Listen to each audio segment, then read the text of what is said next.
And Snoop is a monster. He killed that joint at the end. I feel like people aren't talking about that as much as they need to. One of the greatest mainstream freestyle rappers ever. Yeah, that was Snoop. I loved it. I loved it. It made you keep watching for another 20 minutes. You know, he did say something in the battle that made me feel a type of way, man. It made me feel a type of way because I've always respected Snoop as an artist.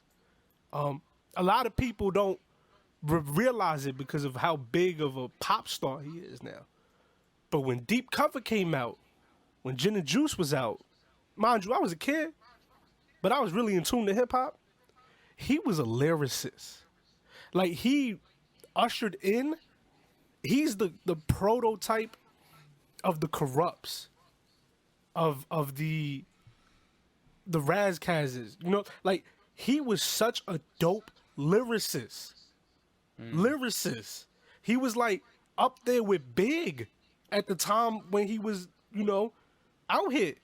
I remember like that when. And that's not to say he's the original, because I want people to know that DOC is one of the dopest rappers from Cali, originally. Like, he's, you know, but Snoop is from that school. Word. And he said something there where I forgot what record it was for, but he said, "Let me take you back to when I was a rapper, when I could rap, or like when I was a real MC," something to that effect. And I was like, yo, that's crazy that even in that sentence, it sounded like when I was a real MC. Like, he's not a real MC no more. And it's like, yo, nah, that don't go away, ever. He's one of the greatest MCs ever, one of the greatest lyricists ever, and one of the nicest to flow. One of the most acrobatic flows ever. Respect Snoop. And when we get to talking about Logic, because we will, Snoop is a great example of innovation and creative flow-wise. And then the inflection, voice inflection, presence. Because there's, in hip-hop, when we talk about, like, best MCs, some criteria is intangible, right? You know the French word, je ne sais quoi, right? That the thing I don't know. That thing that does exist in hip-hop. And I think it's the way you say words. It's the swag. The little microsecond. If you off a little the humanity in it.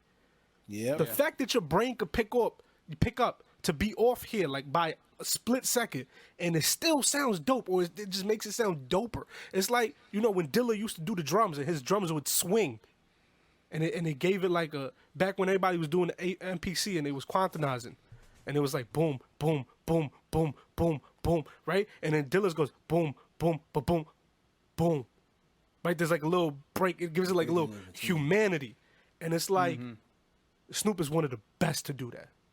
Yeah. Ever. Yeah, I remember seeing something you could tell about when he did like that him like, you know, I forgot who was talking about this. This was years ago. I watched this. Like, he be freestyling and they just, he be with his crew and stuff like that. They just be pointing at something, you know, like they point at a tree and he'll start freestyling about the tree. Point at a bird, he start freestyling about the bird or something like that. You know, like we do got to move on. He really was like, he didn't like it wasn't just, you know, he was making radio hits. Nah, he was about this, you know, like, and did that too. You know, like he's a very, and I think, like, I've never seen anyone else, you know, go to like who's that woman that got locked up but she did the home thing and she had a TV show with Snoop and all that? Martha Stewart. Like, you know, like, he'll go anywhere because he's so likable. And yeah, he's so likable, but he stays himself. It doesn't make sense to me. Oh, like, man, there's this thing on Facebook that I saw. I know we running out of time, so I'm not even gonna say it.